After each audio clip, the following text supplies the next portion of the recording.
Gary Whiting for reading your horse's intent.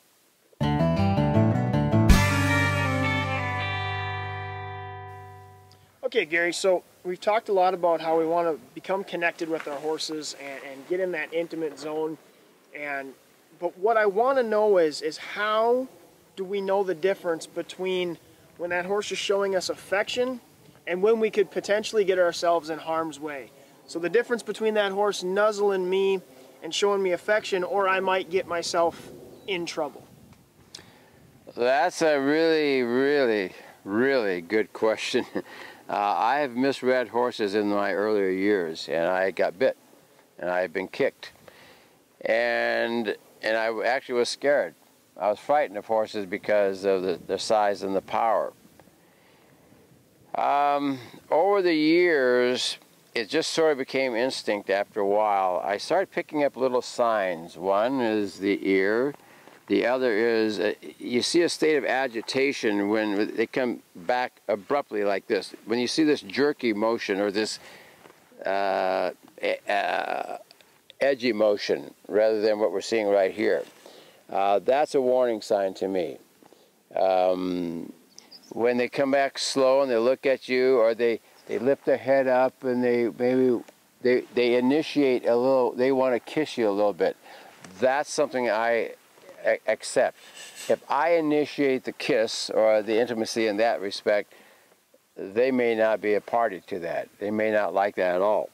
One of the areas I find is a safety valve for me are the whiskers right here. These are very sensitive tools for you. So when you lightly brush over these whiskers, you're going to see the eyes close, the head will drop, and it's at that point that you can love your horse. You know, I exchange breath. I let them kiss me lightly on the lips. For the novice, I would be very careful, but these are just the signs that I see of intimacy, is the soft eye, the slow moving towards you, and you can control them at the whiskers, which will calm them down and make them more loving as opposed to wanting to hurt you. It just comes like an abrupt move like that. Could be an indication that you'd get hurt. And if you see that, that's not the time to be loving on your horse. So more reactionary style of thinking is something to keep in mind when the horse is just reacting instead of connecting with you. That connection, you know, like I say, see what I see going on here is that I would bring that into question. Okay, so we got a little nibbling going on, which I don't mind, but I would probably caution people from letting that happen. Right. Because I'm at this point, I'm still sensing a little bit of connection to that horse over there a little bit. We're not really at calm like we would in the barn where there's no distractions. So I don't think this horse is going to reach out to strike me or do anything to me. But at the same time, because of this other horse, I'm going to be very cautious of whatever this horse is going to do with its mouth. I guess a good rule is simply don't get that intimate with the animal.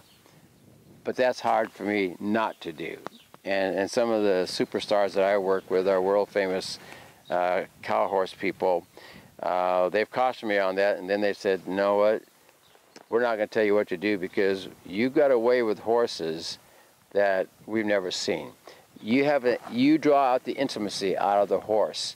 And so just be careful when others are looking on because they won't have that connection that you do. We trust you, and we trust a horse with you, even as the stallions. But around other people, don't let them see you do that because that will give off oh, look at that cute little horse, see?